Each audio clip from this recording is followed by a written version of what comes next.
guys? Yay!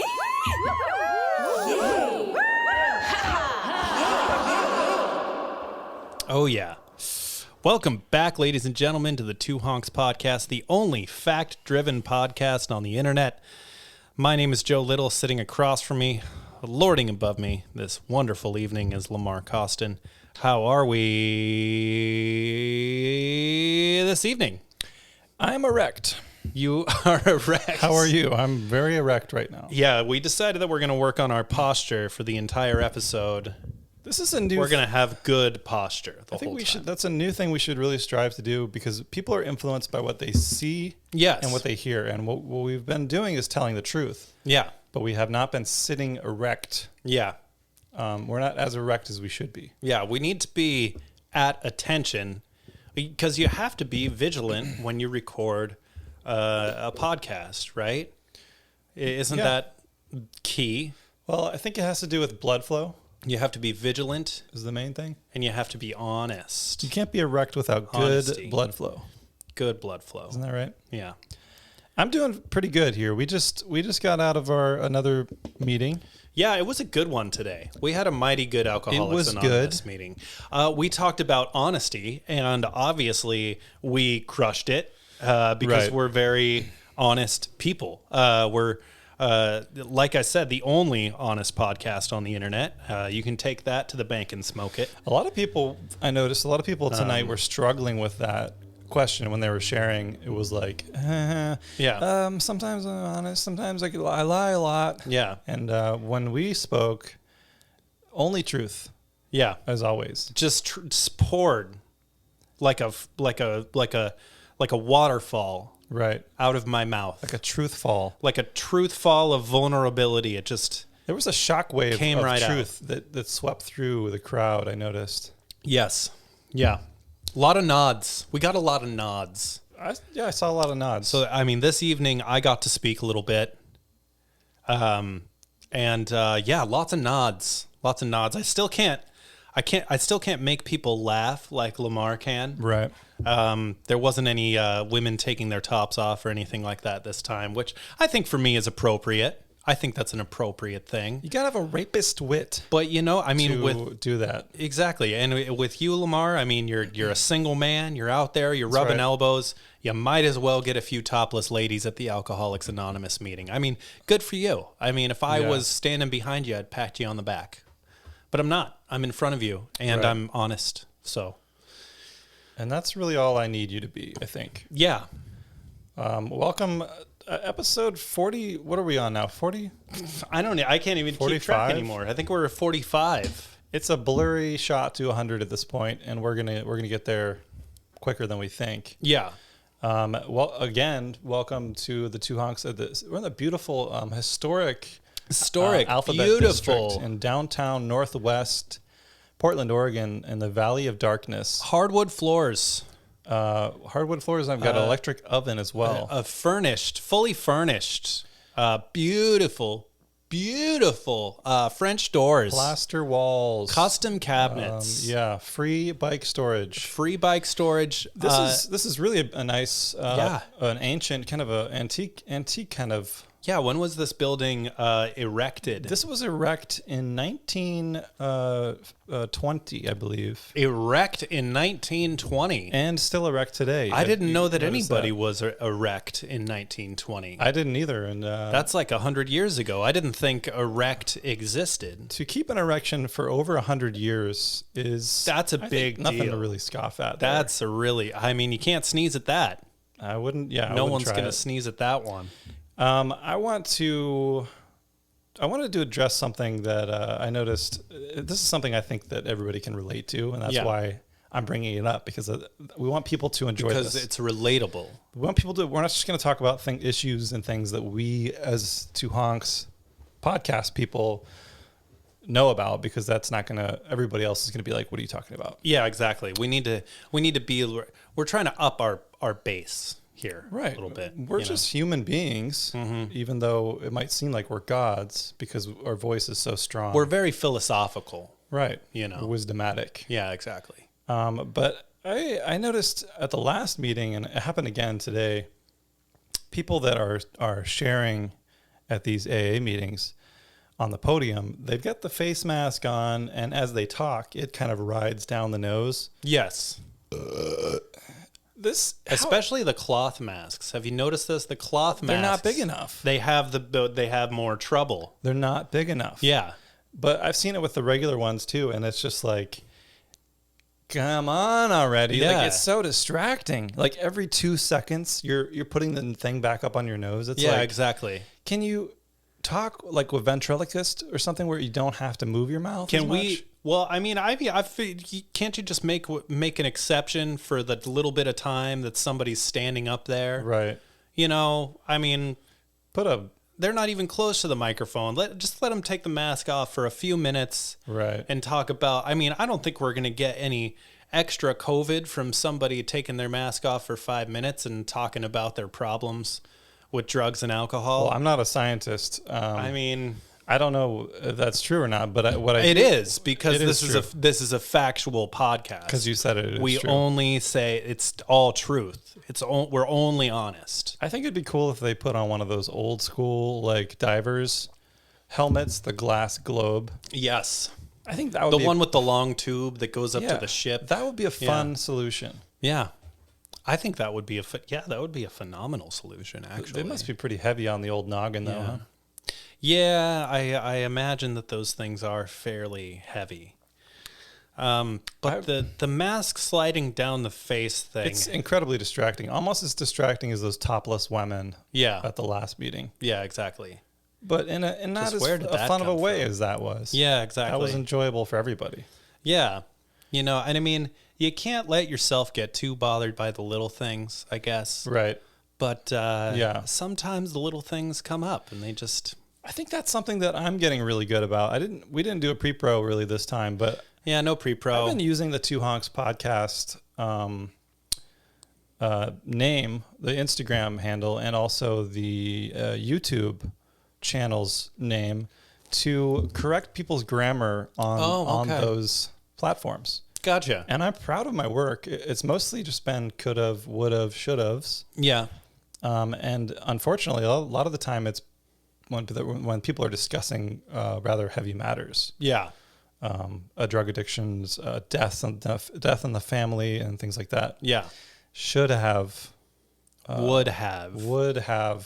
Hung myself. Could have. Yes. Suicidally. Yeah. So... I don't care. First, I was kind of like, I need to be sensitive about where I do this. Yeah. I'm saying no, even if you're at, hitting rock bottom. Yeah. You got to use the right grammar. You got to use the right okay? Nobody's going to listen if you're not, saying it If properly. you're addressing someone, it's apostrophe R-E. Just remember that, Right. If you're trying to say you are, it's apostrophe R-E. Just remember that, And if you don't, we're not going to listen. Yeah, we're not going to. Yeah. Or we will criticize you. I mean, it ruins your credibility when you don't use proper grammar. We here at the Two Honks podcast take grammar very seriously. Not only do we take the truth seriously, we take grammar very seriously. This isn't a game. Yeah, this isn't a game.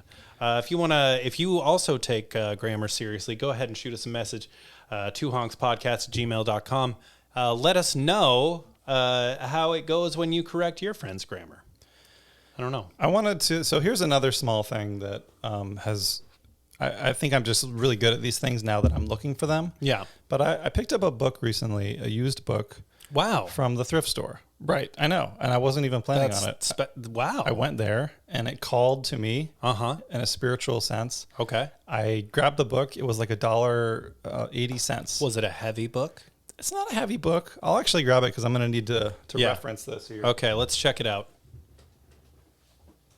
Oh, it looks like a very light book. It's pretty light. Here's the book. So it's a non-duality press. It's called Nothing to Grasp. Nothing to Grasp. And it's written by someone who lives in Ashland, Oregon, named Joan Tollefson. Is this about letting go? It's kind of about. Because if there's nothing to grasp, it must be about letting go. What are you going to grab onto? What are you going to grab onto? Ain't nothing to grab. Yeah. I think it's kind of about like awakening or whatever. Yeah. Or like enlightenment.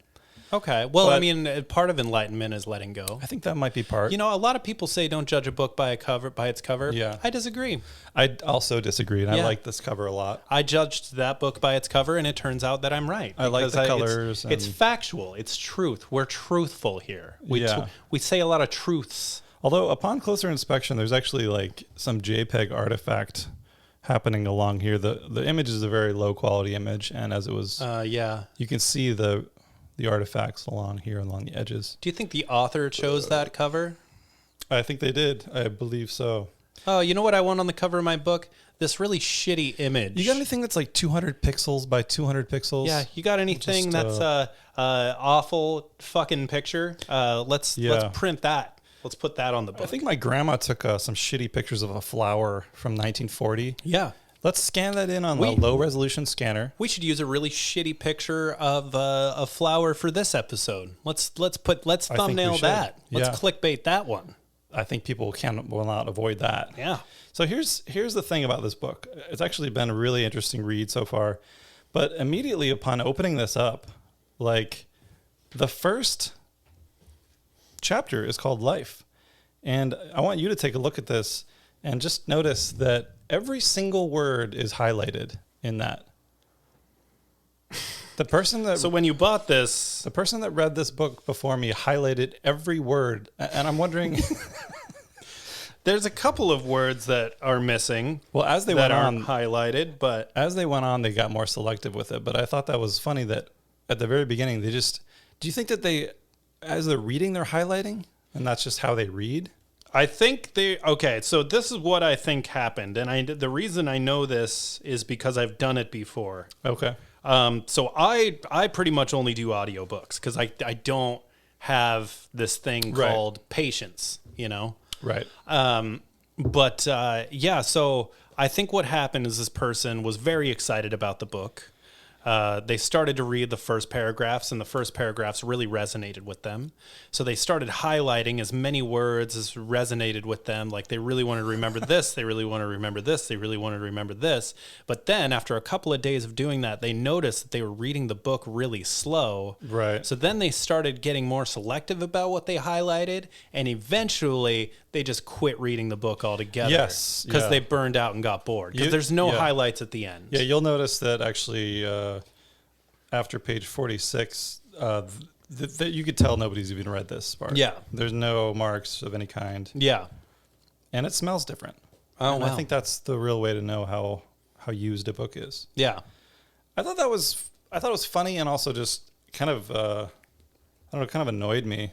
Yeah. In the sense that like it's clear that this person didn't ever consider that anybody else would want to read this book. Yeah, exactly. Them. Well, they probably bought that book thinking it was going to be the book that changed their frickin' life. Right. And it turned out to not do that. Right. Like, you know, here, this leads me into something interesting. Like successful people, you know, people that you admire. I've heard of them. That are out there in the world, you know. I mean, everybody's got somebody they admire or look up to. Did any of those people ever say, hey, you know, my life changed when I saw this 20-second ad on Instagram about becoming financially independent? Did you? I mean, nobody's ever got a story like I read this one book, and my entire life changed. It's not. I mean, Christians say that about the Bible, but we know that Christians are full of shit. It's kind of a boring read because we're honest. We're telling the truth. Right. You can't trust other people, and other people aren't telling the truth. Right. If you want a fact-driven podcast, you're going to want to listen to the two. We're the most erect, fact-driven. Very erect. We're always erect, and we're always fact-driven. You're fact-driven and erect, and we can't be undersold. We're not.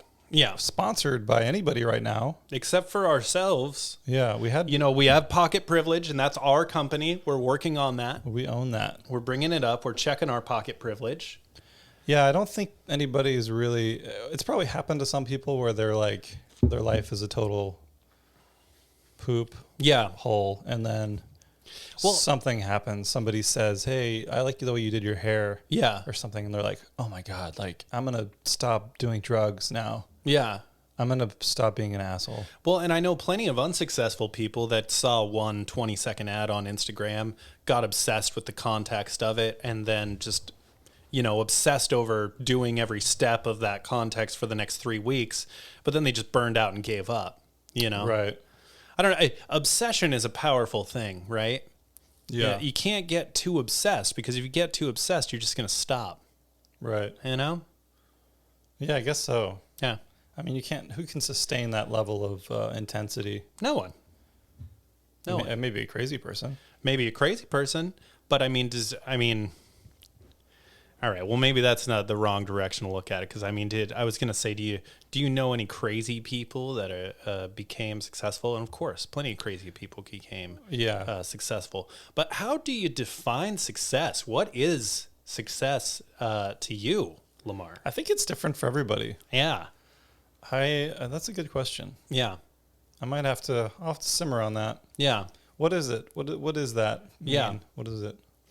Well, you got to define certain words if you're really going to, tell other people to believe in them, Right. I think it's different for everybody. I mean, I think success is a personal quest. Yeah. Right? Yeah. I think everybody's got to define success for themselves. Yeah.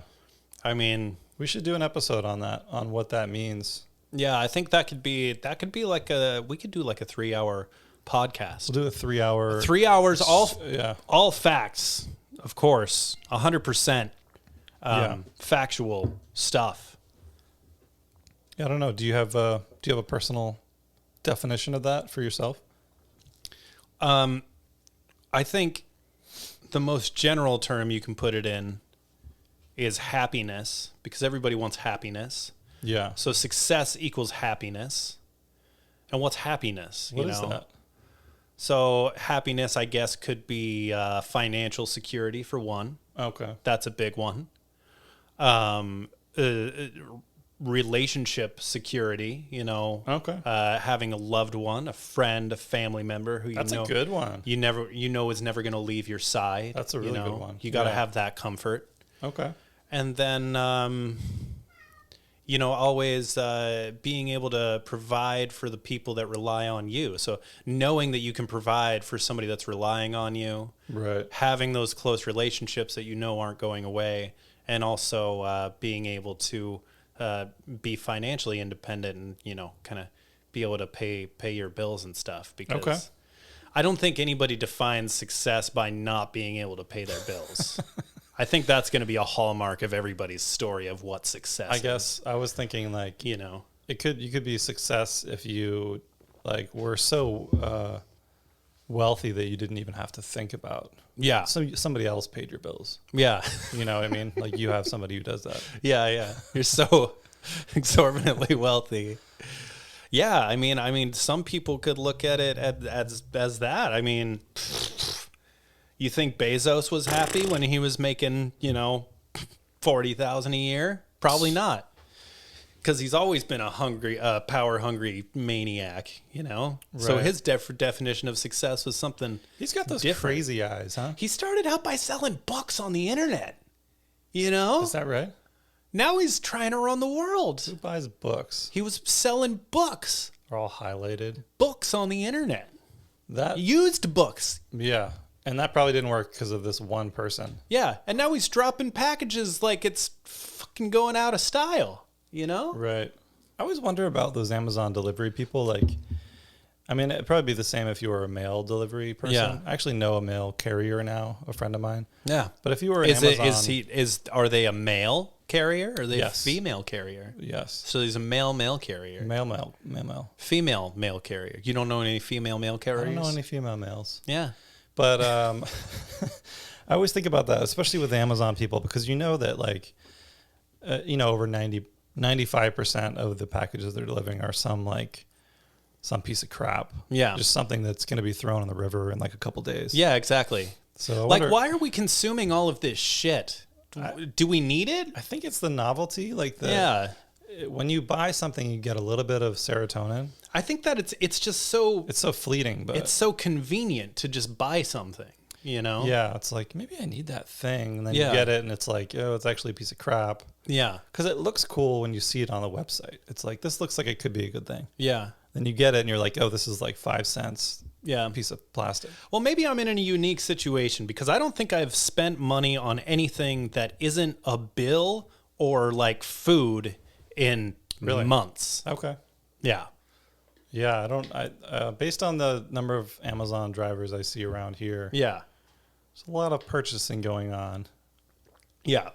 I just have to imagine it's all future ocean pollution, Yeah. right? Yeah, pretty much. I mean, that's pretty much everything anyways. Pretty much. I mean, a lot of people aren't even getting their packages right now. They just throw them straight in the river, right? Yeah. The drivers just stop. They just stop and throw them in the river. And that's what I would do that's it. if I was a driver. I would just unload. I would get one of those little children's like spiral slides, and attach it to the back of the truck and just push all the packages out. You should get hired by Amazon just so you could drive one of their trucks and dump all of the packages and then quit. Yeah, I'd drive a whole truck into the river. Yeah. Yeah. I don't care.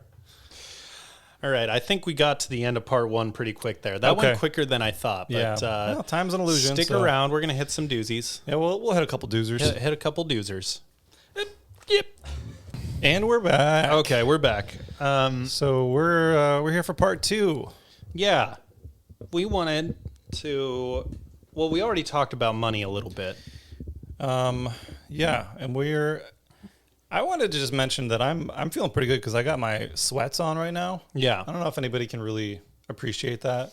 Yeah. Well, I mean, I think on the camera they might just look like a regular old pair of black pants. You can't see the comfort that I'm experiencing now, and that bothers me. So I just want to mention that. Mention that you are comfortable. Yeah. Hey, you went to AA with those on too. No, I didn't actually. You didn't. I did a change. I didn't even notice. I did a quick change. Wow. That's fascinating.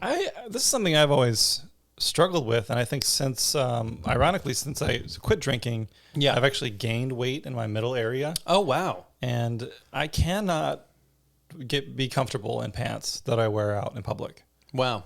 And okay. I'm not sure. I got the stretchy pants. Yeah.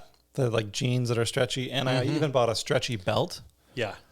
Everybody makes those now. Yeah, stretchy pants are the way to go. What did we do before stretchy pants? I don't know. I think we just were wearing rigid jeans and we were scratchy and uncomfortable all the time. You can't get a good belly breath in those. Remember 2007, everybody was wearing a tweed jacket? Yeah. What the fuck was that? Why are we wearing tweed? And corduroy? And corduroy jeans. We're just uncomfortable as hell. Yeah. You can hear him coming a mile away. We're wearing those fucking baseball caps that you didn't bend, they just sat flat on your head. What the fuck was that? 2007 was kind of a bullshit year. It was super bullshit. But I just don't understand how am I doing pants wrong? Do you think I'm getting it wrong? You might be buying the wrong size pants. I don't think I am, because the thing is, I'm not. I put my pants where they should be, right above my hips. Yes, which is below my gut. Yeah, and they have to be a certain tightness to fit there. But then if I'm sitting, if I put any forward flexion, like go to reach my toes, or I'm sitting like this, it's incredibly uncomfortable. Am I just interesting? You don't have that problem, huh? Since I quit drinking, I think the opposite thing happened, because initially I wasn't losing any weight, but I was losing gut, because I wasn't consuming thousands of calories of alcohol every single night right before I went to bed. Right. So naturally, just some of that went away. And now I'm at this point where none of my pants actually fit me. They're too loose. They're all a little bit too loose. You got the opposite. And I find that immensely comfortable. So maybe you should be buying jeans that are just a little bit too big. Maybe that might solve your problem. Okay. Unless you don't care about being comfortable in jeans, because that that could be another thing. You might not even give a shit. Let's be honest here. I'm only wearing pants because society is making me do it. And you said you bought a belt, right? I have a stretchy belt and stretchy pants. Yeah. And the only reason I'm doing that is because I want the pants to stay on my body. Well, and that leads me into something I haven't mentioned in a while. Yeah. No one asked you to wear suspenders. Right. Stop wearing suspenders. They don't work for anyone. It's just unless you're stop doing a clown at a circus or something. Yeah. I mean, a clown at a certain... Yeah, exactly. Then you can wear it. Yeah, exactly. Right? Get a belt. Just wear a belt. Yeah. Thank you. Just suffer like everybody else is. Yeah. With the belt. And then when you try to breathe while you're sitting, you'll find that you can't do it. Yeah. And that's the way it's supposed to be, right? I think so. Yeah. I think that is the way that it's supposed to be all the time. Yeah. So speaking of belts, we were going to talk about tightening the old belt. Tightening the belt. We've got some financial wisdom. Yes. To pass along. Yeah, some real nuggets of wisdom here. Yeah. How about we dig in? Yeah. Yeah. Is it wisdom? I think it probably is. I mean, it's all facts. I know that. Well, everything we say is a fact. Everything we say is a fact. This is this is the only fact-driven podcast on the internet. The only one that you'll find. Thanks for listening, I guess.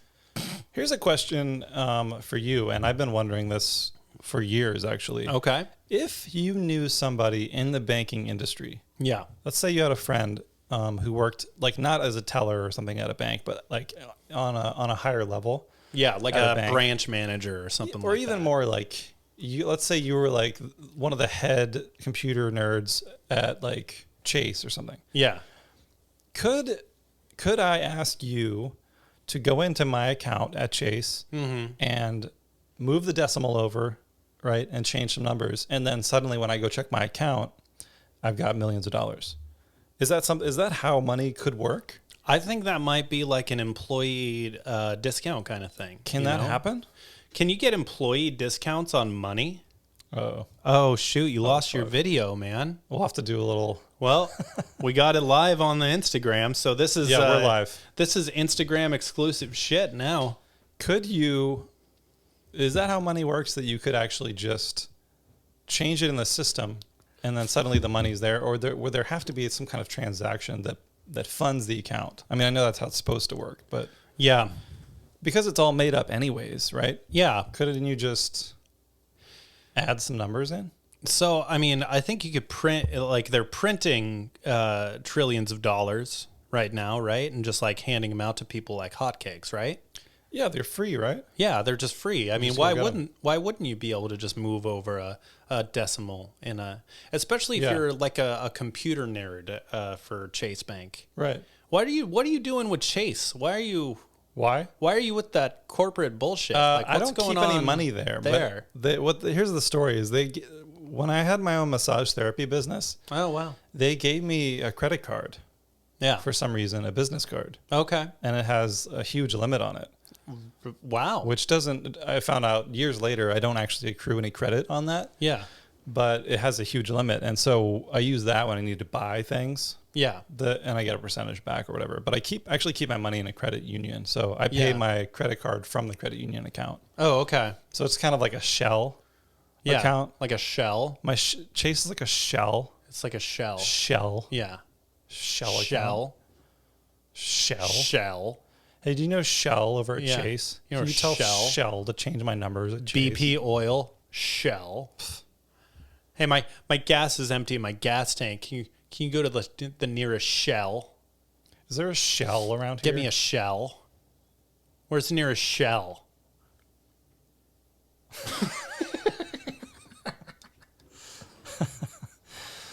So I don't know. I've always, since money is made up, I just kind of always assumed that that's possible. Yeah.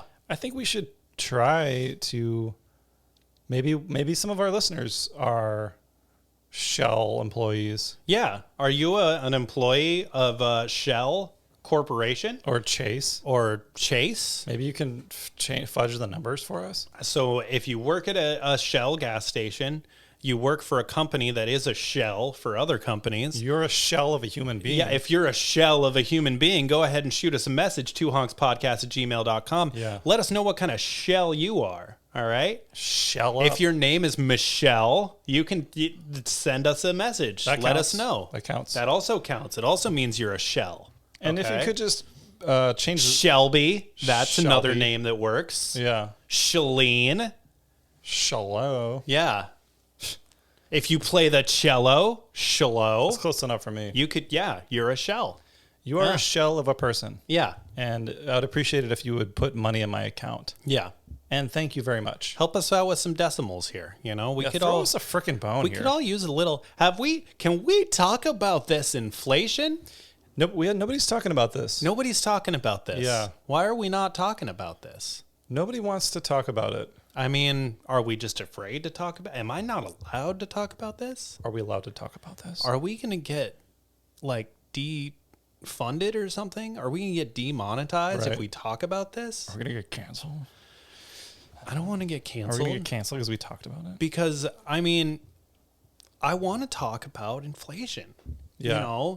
It costs so much money to like eat food. I was reading something today that said that in any major city in the entire world, all countries, in any big city, it is now virtually impossible to live in to afford even a studio apartment. Yeah. On any kind of minimum wage anywhere in the world. That includes everywhere.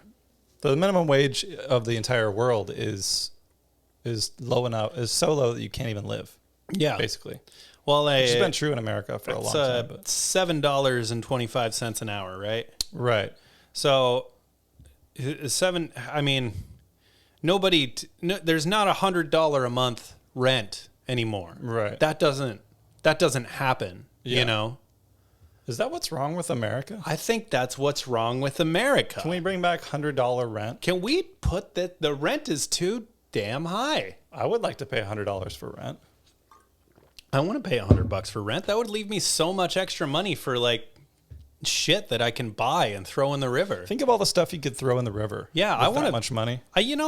Back when I was balling, I was just throwing all kinds of shit in the river. I remember that. I would take we would go down there together, and we'd go to REI. Yeah. We'd go to that one downtown. We'd buy a couple of tents. Bought that pair of snowshoes that one time. Yeah. Walked out of there with about a $900 bill. All kinds of snacks. Right. We ate the snacks and threw the rest of the shit in the river. I remember. Yeah. Buying things releases endorphins, so that's good. That was the fun part. Yeah. Yeah, and I mean, if anybody out there wants to buy me some shit, right, just buy it and I'll throw it in the river for you. You can send it to our email address, twohonkspodcast@gmail.com. twohonkspodcast@gmail.com. Let us know what kind of shit you'd buy for us. We'll throw it in the river, and that's a guarantee. Yeah.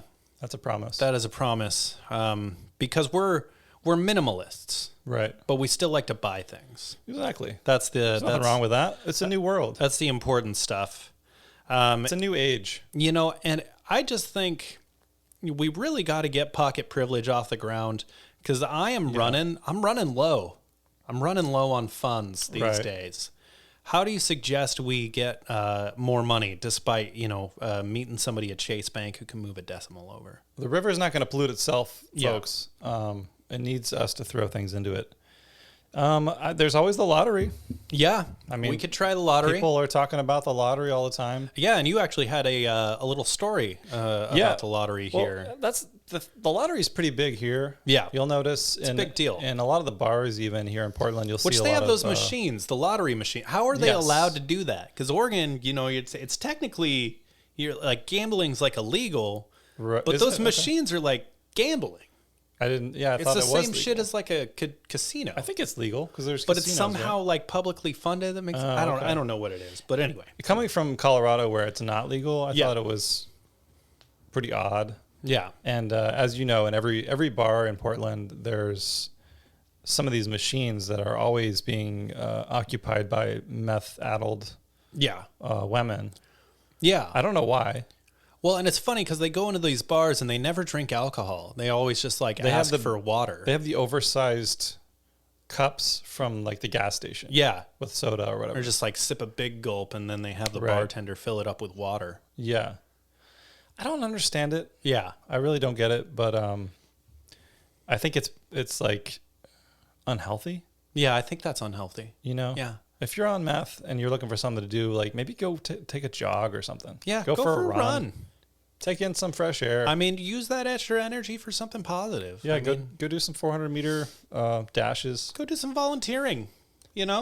To help out at a homeless shelter if you're smoking meth. Right. You know? Got all that energy. I'm sure they'd love to see you.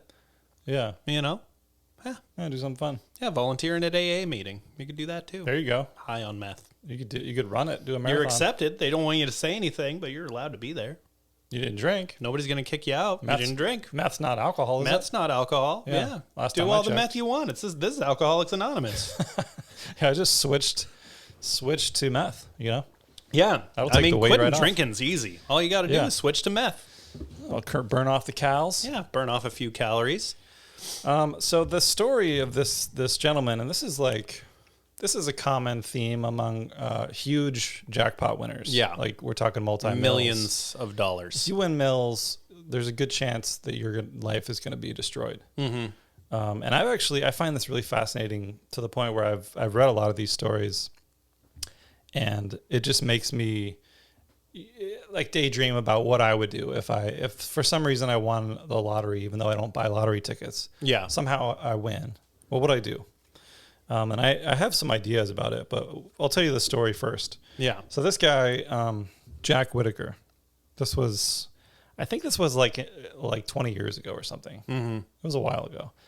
But even so, he won $315 million. Okay, that's a lot of money. That's a lot of scratch. That's almost an incomprehensible amount of money. That is a third of a bill. Right? Yeah. That's almost a third of $1 billion. Yeah.